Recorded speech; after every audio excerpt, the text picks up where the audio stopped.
Back home, members of the 109th Airlift Wing returned to Scotia tonight after spending the week in Christchurch, New Zealand, following last week's deadly earthquake.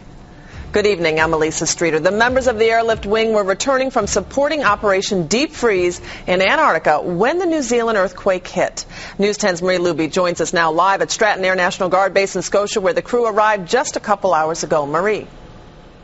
Elisa, that's right. A handful of airmen arrived behind these gates just a short time ago. Now, spending time in Christchurch has been a routine part of their missions for more than 20 years. That's why leaving there this time was so tough. Hi, Danny. It's Patty James' first phone call from her son since he's arrived home from an earthquake-stricken Christchurch, New Zealand. He's been to Afghanistan. He's been to a lot of different places. I didn't think he would be in harm's way in Christchurch, New Zealand. It was Senior Airman Dan James' third mission with Operation Deep Freeze, which supports National Science Foundation missions in Antarctica.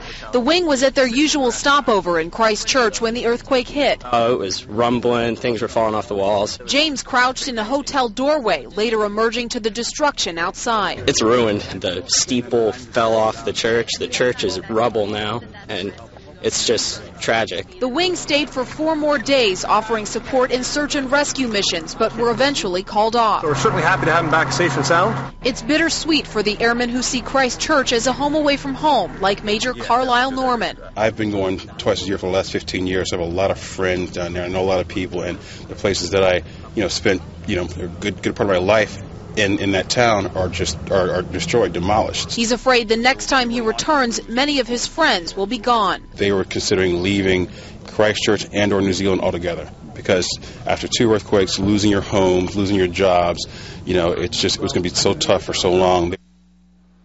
And a lot of airmen like Major Norman plan on going back there next year for their routine missions, but they're afraid Christchurch will never be quite the same despite a 5-year cleanup that's been planned. Live in Scotia.